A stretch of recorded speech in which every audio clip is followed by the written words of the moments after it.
Hello and welcome back to my channel. Today I'm going to film a bit of a DIY for you. Now normally I don't start off my DIYs with me sat in a chair.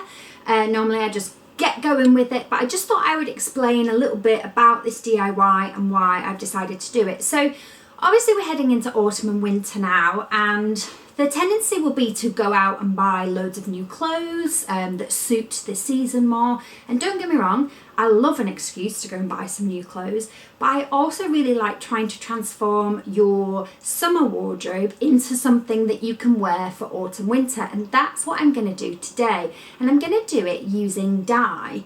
I love dyeing stuff. I think it's really quick, it's really easy, it's fairly cheap. If you look online, you can find, I use Dylon dyes, and you can find them super cheap online, like for example on eBay. So I thought I would show you two different projects that I'm having a go at to see if I can transform a couple of pieces from my wardrobe for autumn winter. So the first thing that I really want to transform is this. This is a little white denim skirt. I got it to go to Miami, and I wore it because it was really hot there. I wore it with flip-flops and it was lovely. I really loved it. Now these are all in the shops now for autumn winter, and they're the same kind of style, the same kind of button up with the pockets, but they're obviously different colours. Now you can wear white in autumn winter, that's not a problem at all, but the ones that you see in the stores tend to be like a deep rust colour, or maybe like an ochre yellow, or this kind of like pebbly beige colour. And that's what I've decided to dye this one into, a pebbly beige colour. I was going to do it rust, but as you'll see in my what's new in my autumn wardrobe video, I've got a couple of rust pieces already, and I felt like I needed something that was a bit of a different colour. So I've actually bought a hand dye to do this. I've bought this little Dylon hand dye. It's pebble beige. And the reason I've gone with hand dye, not machine dye, is because it literally is just this one skirt, and I feel like maybe a machine dye is a bit overkill. I think if you're just dyeing something small like this, a little hand sachet is much easier. And also that way I can show you the two types, because my other project is going to be with Dylon machine dye. So yeah, so my plan is to hand dye this and transform it into a pebble beige colour. So that's the first thing that I'm going to do, and then I'm going to hopefully be able to style it up with a nice big chunky jumper. Then the other thing that I want to transform for autumn winter is my denim jacket from, I think this is from 2 years ago maybe. So this is originally from Tesco's, from Florence and Fred. And it's a denim jacket with an inbuilt like fur layer, and I have worn this, and I do really like it, don't get me wrong, it's not that, but I was in Primark yesterday, my favourite store, as you all know, and they had this amazing denim jacket, which I did snap a picture of. It's not a very good picture, and it had a fur lining, but it was pink, and I thought, oh, that's nice. But instead of buying it, I thought, oh, I wonder if I could transform the one that I've already got, because in fact I already had a pink dye. I bought it when I'd seen it in a shop, it was in the sale. So I've actually got this Dylon, so this is a machine dye, which you do in the washing machine. This one actually includes salt in there, so it's got everything in there, but also just to say that this is a discontinued colour. This is why I bought it in the sale. The Dylon dyes now come in like a plastic pot. They've got a different design to them, so I don't think this exact colour, which is powder pink, is available anymore, but I think there's a very similar pink colour which you could of course use.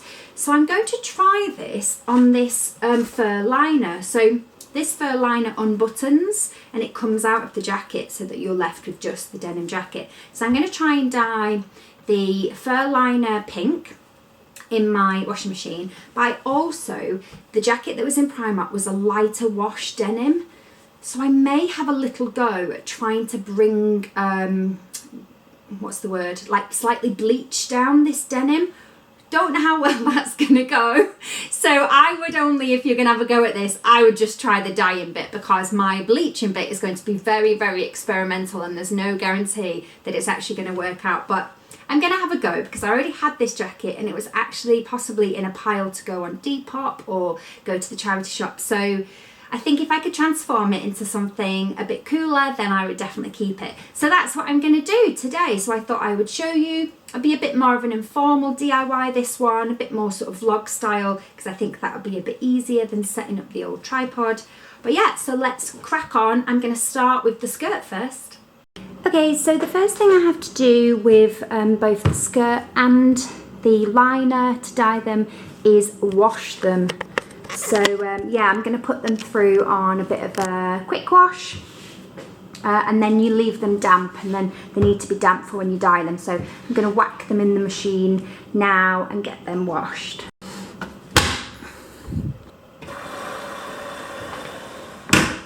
So then down here I've got my denim jacket in some water with bleach in it. Now obviously you don't want to be touching this water because it's got bleach in it. So later when I get it out, I'm going to put rubber gloves on, but for now you can use a plastic spoon or whatever you want just to keep agitating the fabric. It's a little bit trial and error how much bleach I've put in. Like I said, this is kind of an experiment. The dyeing part, I'm pretty sure how that will work out because dyeing is dyeing, and with dyeing you just follow the instructions and you're pretty much guaranteed, well, not guaranteed, but you're guaranteed to get a colour change. It's the depth of colour change that is always a little bit, you're not quite sure what you're going to get, but that's kind of what I like about it because, you know, you never quite know how it's going to turn out. So, but with the bleaching, I'm not 100% sure whether it's even going to work, so that's a little bit of an experiment. So I'm going to leave those things to wash, and I'm going to leave the jacket to just soak in that water for a bit, and when all of that's done, I will be back.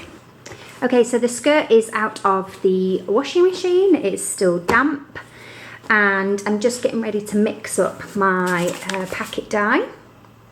So I'm just basically following the instructions on the back. So I'm not going to tell you the instructions because if you buy one of these, it's all literally there.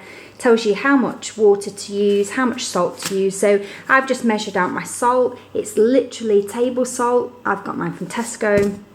You weigh out 250 grams. And then you mix up the dye as per the packet. So I'm actually going to use the tub that I was using to bleach the denim jacket. I've now put the denim jacket in the washing machine on quite a high wash. I don't think my bleaching of the denim jacket has worked. I think if anything I've just got a couple of random bleach patches, but it was worth a try. I always like to try these things. It's not the end of the world if it doesn't go right. So I'm going to use that big tub now for dyeing the skirt, because the thing is, what you want is when you're packet dyeing, when it's essentially hand dyeing, you do want no folds in the fabric. So ideally you want the fabric to lay out, otherwise you get obviously inaccuracies in the colour. Does that make sense? So you want the colour to soak in evenly. So this big tub down there that I used for bleaching, that would be perfect for the skirt because it can lie out flat, and then obviously you have to agitate it as well, which I'll show you. But yeah, I'm going to mix up the dye now in a glass jug. Be aware that the dye, whatever colour you choose, is going to like leave a residue on stuff. So this tub may have a sort of residue of colour left on it, but that doesn't really bother me. I'm not bothered. So yes, I'm going to mix it up now. So I've got my warm water, and you have to mix in your dye to the warm water. I'm actually going to use this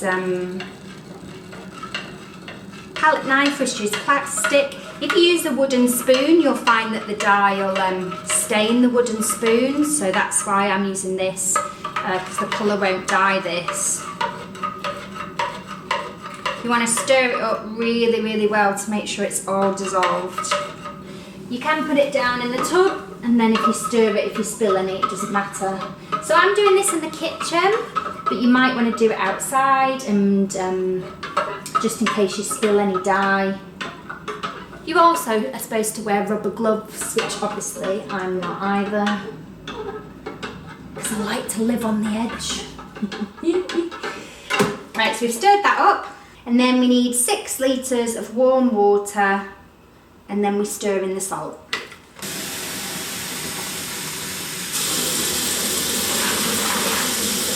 I'm going to stir my salt in. Right, and then we stir in the dye.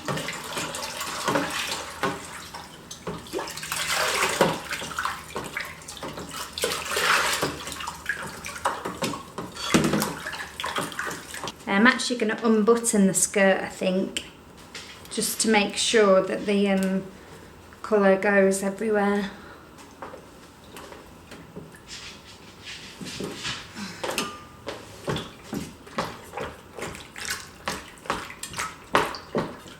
So you have to stir it for 15 minutes after you've put it in there, and that's obviously to make sure that the dye gets everywhere.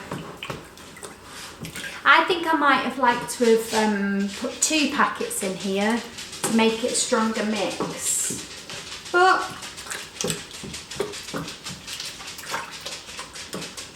we shall see.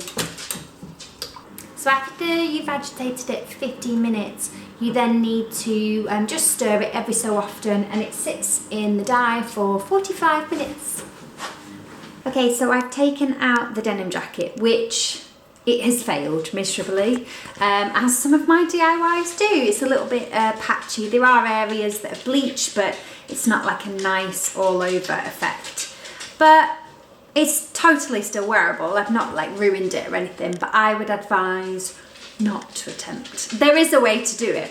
I'm just not sure that I did it the right way. Anyway, so I'm now going to dye the lining of the denim jacket, and this is with the boxed dye. There's nothing exciting happening in here. So this actually includes all the salt inside. So you literally put the dye in the back of the washing machine drum, you put your fabric in on top, and you run a 40-degree cycle, and that's it. And then when that's finished, you then run another 40-degree cycle to wash and rinse. So yeah, so you just pour all the dye into your drum, and then you get your still damp fabric and you pop it on top. I think I've got it all out right, yeah. And then you run a 40-degree cycle. Oh, you can see the pink water. I have no idea if this is actually going to work on this fabric at all, but this is why I like it. It's a bit of experimentation. Oh, pinky pink, pink pink. Okay, so I have followed all the instructions for the dyeing for both items. They have been washed as well, and then dried and steamed. So this is the colour of the skirt. So it's kind of gone like a nice, like a biscuity colour. Kind of a deep cream. It's nice.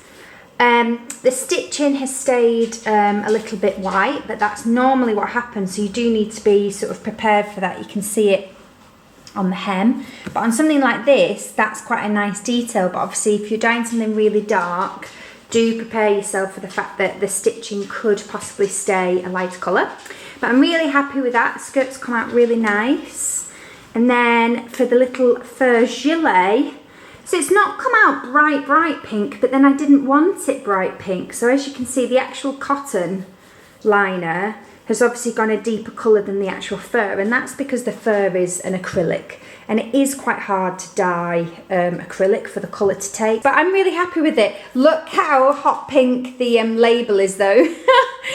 So you can see, you know, it possibly would have gone even darker if it had been like a cotton or something, but it is the perfect pink that I wanted. I didn't want to be wearing a hot pink gilet inside my denim jacket. So I'm going to put these back into the jacket, and then I'm going to try them on, and I'll show you what they look like styled up with outfits. And this is how the skirts turned out. I think it looks really nice now for autumn winter with a chunky knit. It's just a really nice warm kind of beigey cream colour. It would look really nice with a big tan coloured jumper and tights underneath and big chunky boots. So yeah, definitely reworked it, ready for autumn winter, and I'm really happy with how it turned out. And the sachet for this cost £2.99, so it's cost me £2.99 to make over this little skirt, so I'm really happy with it. What do you guys think?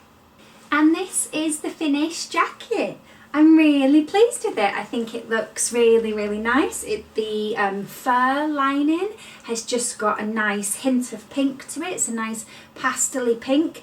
As I said, the bleach effect didn't really work on the jacket. There are little patches where it has bleached a little bit, and I quite like that. It's given it kind of like a distressed look. So yeah, I'm quite happy with my little makeover. It's pretty similar to the Primark one, and this has cost me £5 to do because obviously I already own the jacket. So I have now upcycled my denim jacket for the autumn winter season, and I'm really happy with it. I think it looks great. What do you think? Hope you enjoyed today's slightly different DIY video, and I hope you're going to give upcycling your wardrobe a bit of a go. Give the video a thumbs up if you did enjoy it, and of course please do subscribe, and I'll see you again next time. Bye.